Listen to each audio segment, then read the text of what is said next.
Hello future IITians and NITians. तो आज अपन बात करेंगे हाइपरबोला के बारे में। जेईई मेंस 2024 के अप्रैल सेशन में जो भी क्वेश्चंस इस चैप्टर के रिगार्डिंग आए उन सब को अपन सॉल्व करेंगे। बट बिफोर दैट इसी तरीके से अपन ने लगभग सभी चैप्टर्स को कवर किया है, चाहे वो जनवरी सेशन के क्वेश्चंस के रिगार्डिंग हो या अप्रैल सेशन के क्वेश्चंस के रिगार्डिंग, जिनका प्लेलिस्ट का लिंक आपको नीचे डिस्क्रिप्शन में मिल जाएगा। आप लोग वहां से जाके चेकआउट कर सकते हैं। अब बात करते हैं इसके क्वेश्चंस के बारे में, जिसमें सबसे पहले क्वेश्चन की बात करें तो काफ़ी इंटरेस्टिंग सा क्वेश्चन अपने को यहाँ पे दे रखा है।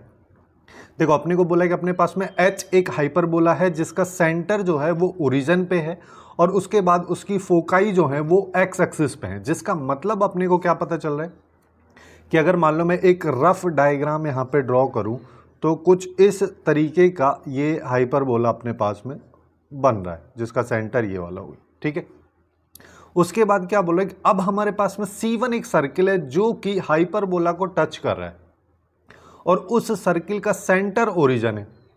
अब ये कब टच करेगा? ये तो एक ही कंडीशन में टच करेगा, यहाँ पे इस तरीके से, है ना। तो इस तरीके का अपने पास में एक सर्किल बनना चाहिए। ठीक है, इसको मैं थोड़ा सा सही कर देता हूँ जिससे कि ये लगे कि टच कर रहा है। ठीक है, ये हो गया। उसके बाद क्या कह रहा है, ये C1 हो गया।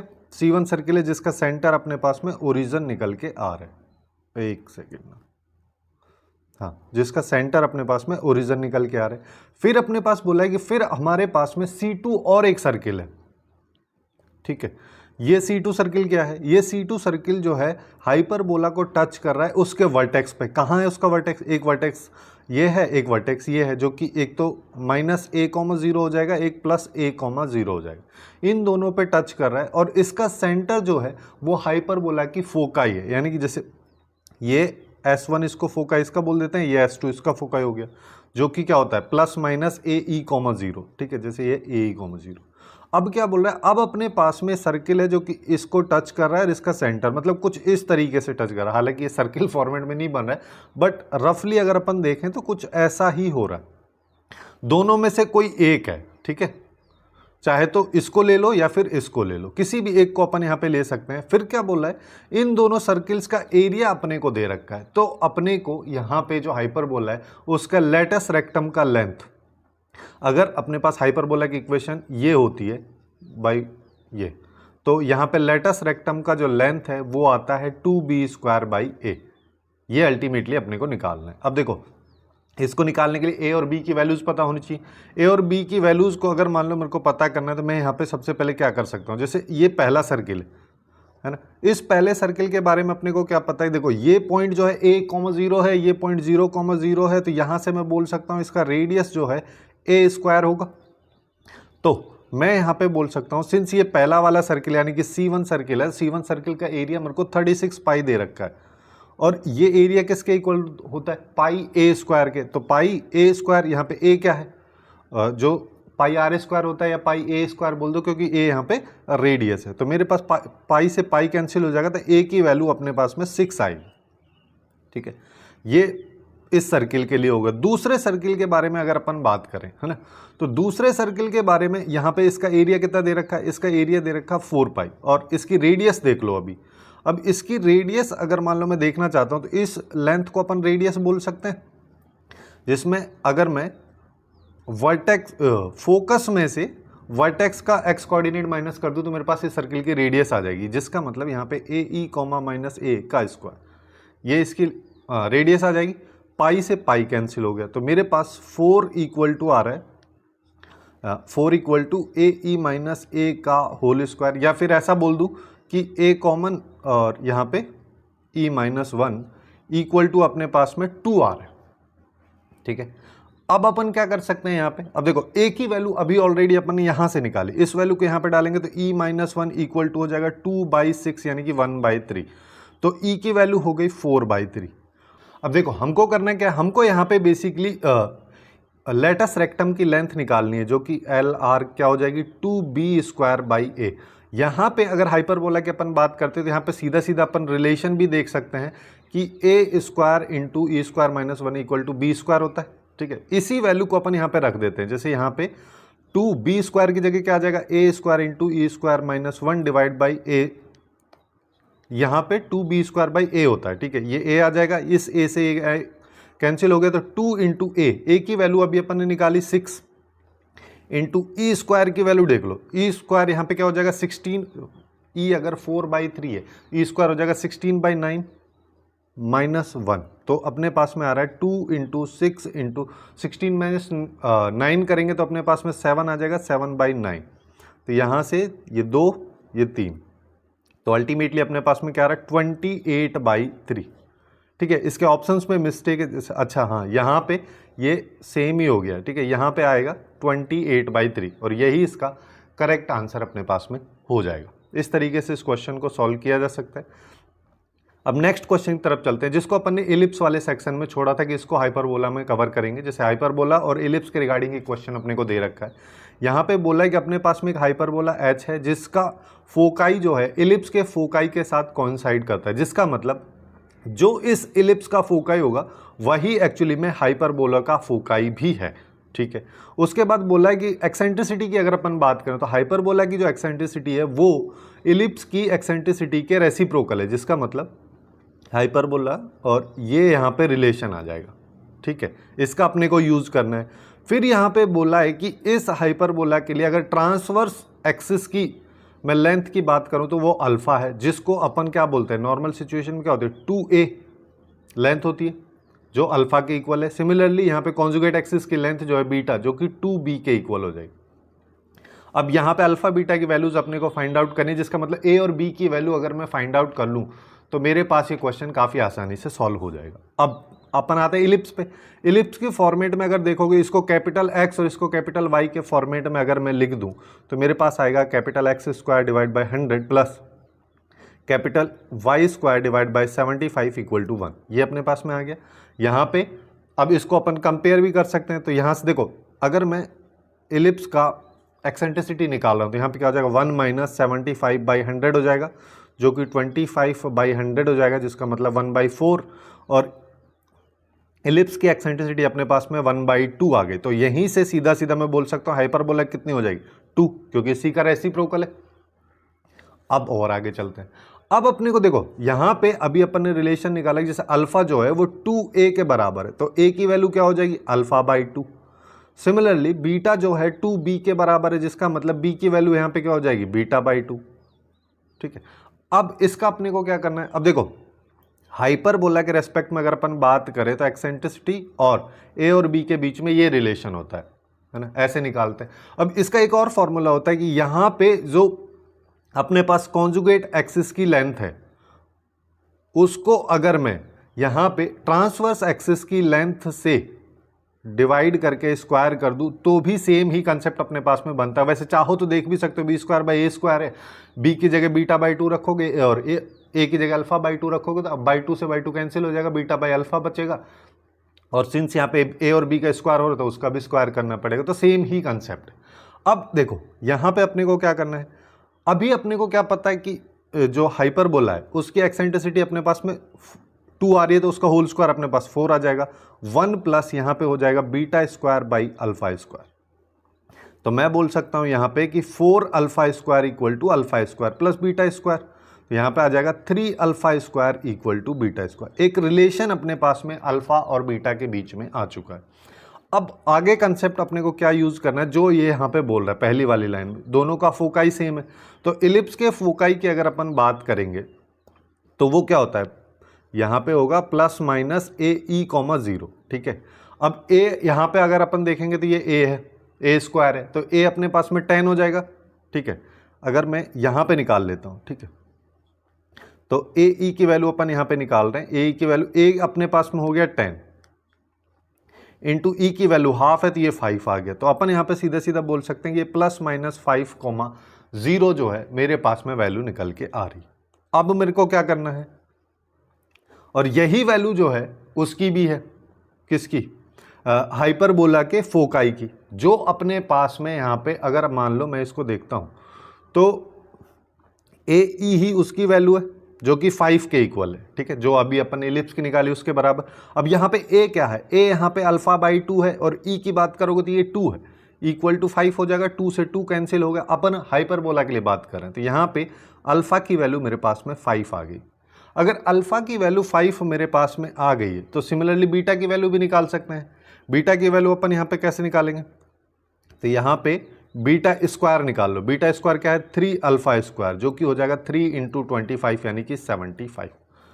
अब अपने को चाहिए 3 alpha square plus beta square, इसकी वैल्यू निकालेंगे तो 3 × अल्फा स्क्वायर जो कि 25 हो जाएगा प्लस 2 × बीटा स्क्वायर, तो ये हो गया 75 प्लस 150, तो ये हो गया 225। यही इस क्वेश्चन का करेक्ट आंसर अपने पास में निकल के आ जाएगा। अब नेक्स्ट क्वेश्चन की बात करते हैं जो कि काफ़ी ज़्यादा इंटरेस्टिंग क्वेश्चन है। यहाँ पे देखो हाइपरबोला का भी यूज़ हो रहा है, सर्किल का भी यूज़ हो रहा है, ठीक है। ये सेंटर है सी सर्किल का, और उसके बाद यहाँ पे ट्राइंगल का भी यूज़ हो रहा है। कई सारी चीज़ों का यहाँ पे यूज़ करके इस क्वेश्चन को बनाया गया है।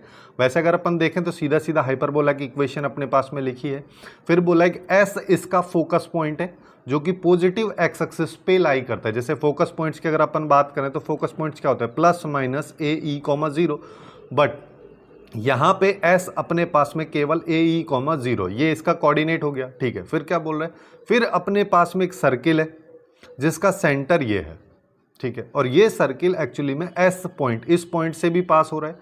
फिर बोला है कि अगर o ओरिजिन हो और एस ए बी, बी मतलब कोई और पॉइंट है जो कि सर्किल पे ही लाई करता है, वो इस सर्किल के लिए डायमीटर का अगर काम करे तो ओ एस बी की हेल्प से जो ट्राइंगल बन रहा है उसका एरिया का स्क्वायर की वैल्यू मेरे को बतानी है। अब देखो एकदम सिंपलेस्ट अप्रोच से चलेंगे। सबसे पहले एस पॉइंट अपन निकाल लेते हैं, ये बहुत जरूरी है अपने लिए।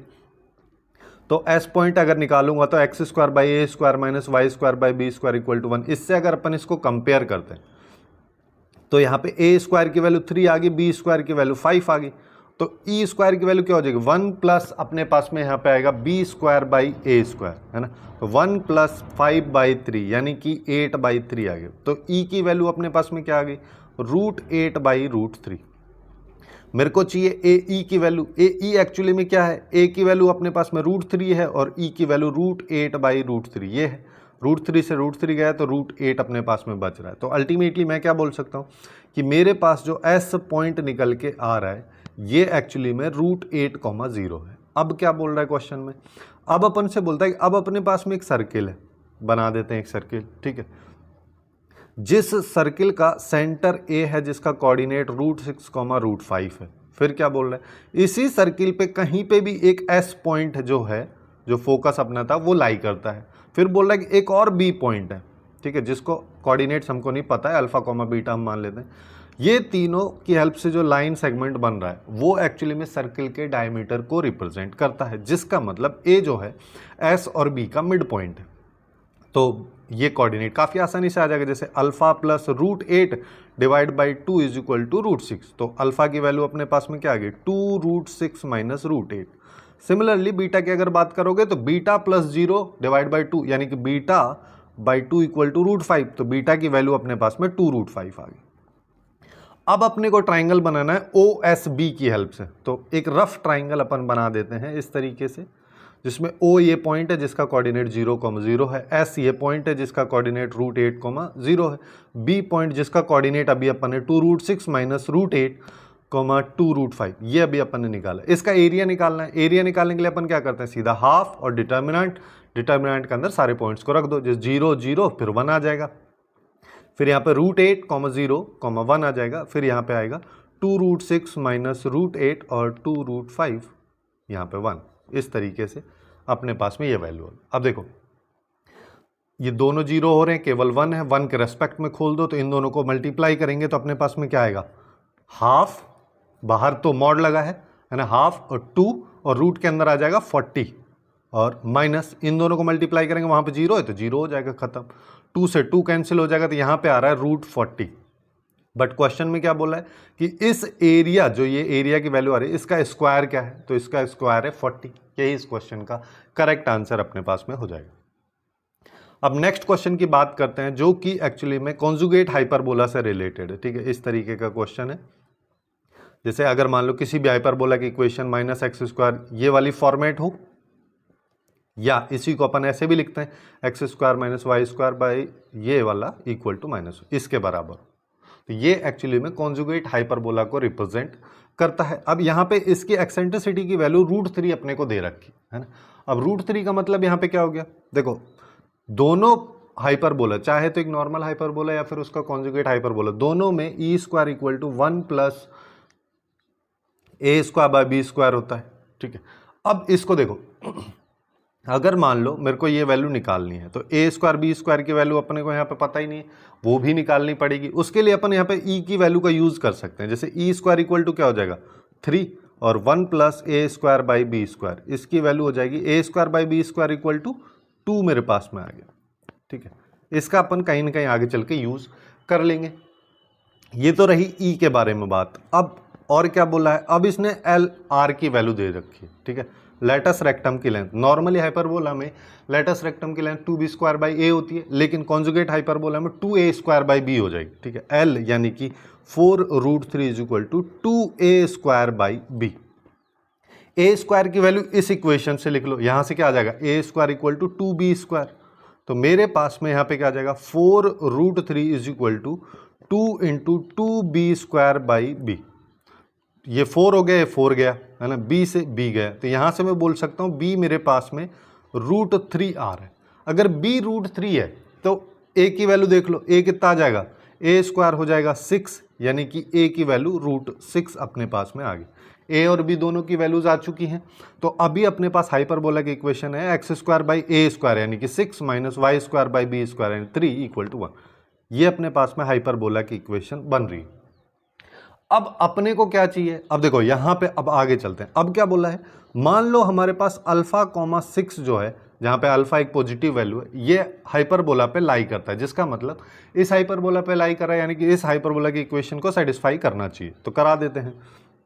तो यहाँ पे अच्छा इसको यहीं पे करा दे रहा हूँ, ठीक है, जिससे कि ज़्यादा जगह कवर ना हो।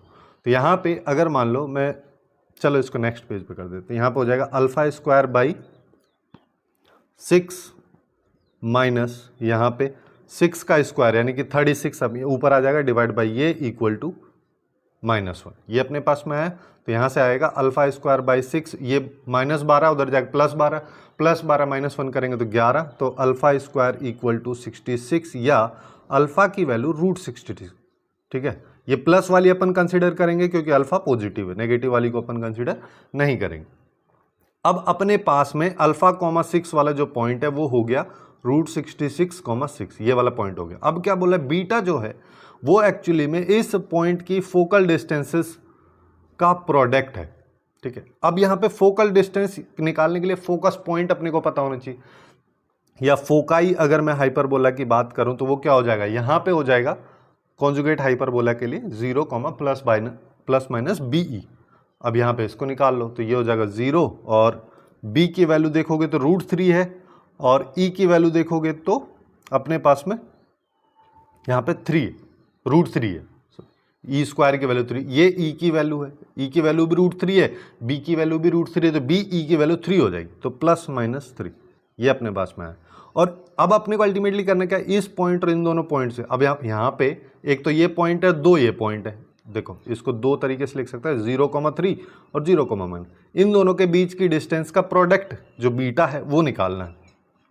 तो सबसे पहले अपने पास में क्या आ जाएगा, √66 माइनस 0 करोगे तो √66 का स्क्वायर यानी कि 66 डायरेक्ट मैं लिख दे रहा हूँ, प्लस यहाँ पे 6 माइनस 3 किया तो 3 बचा, 3 का स्क्वायर यानी कि 9 आ गई, एक तो ये आ गई, दूसरी क्या आ जाएगी 66 में से, ये तो 66 ही रहने वाला है और ये माइनस है, तो 6 + 3 हो जाएगा, 9 का स्क्वायर यानी कि 81, ये आ जाएगा।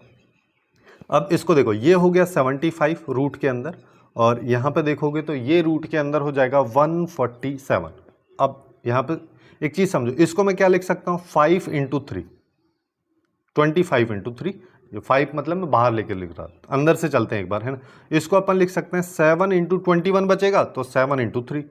अब देखो ये 7 बाहर आ जाएगा, ये 5 बाहर आ जाएगा, यहाँ पे √3 बचेगा तो ये 3 भी बाहर आ जाएगा। तो अपन यहाँ पे बोल सकते हैं, यहाँ पे क्या आ रहा है, 3 आ रहा है, 5 आ रहा है, 7 आ रहा है ना। तो ये आ जाएगा 105, ये मेरे पास में 105 आ जाएगा और यही इस क्वेश्चन का करेक्ट आंसर होगा। हालांकि इसके ऑप्शंस को अगर अपन देखें तो इसके ऑप्शंस गलत हैं, ये सारे के सारे ऑप्शंस यहाँ पे गलत हैं, थोड़ा सा यहाँ पे मिस्टेक हो गया प्रिंटिंग वाला, है ना। तो यहाँ पे इस क्वेश्चन का जो करेक्ट आंसर है वो 105 होगा, इनमें से कोई भी नहीं होगा। सो यही थे कुछ क्वेश्चंस जो कि हाइपरबोला से रिलेटेड थे। और इसी तरीके से अपने जो बाकी चैप्टर्स को कवर किया उसका प्लेलिस्ट आपको लेफ्ट साइड में भी यहाँ पे दिख रहा होगा, वहाँ से जाके बाकी चैप्टर्स को भी चेकआउट कर सकते हैं। सो आज के लिए बस इतना ही। Hopefully you guys find it useful, and if you find it useful then please do like, share and subscribe.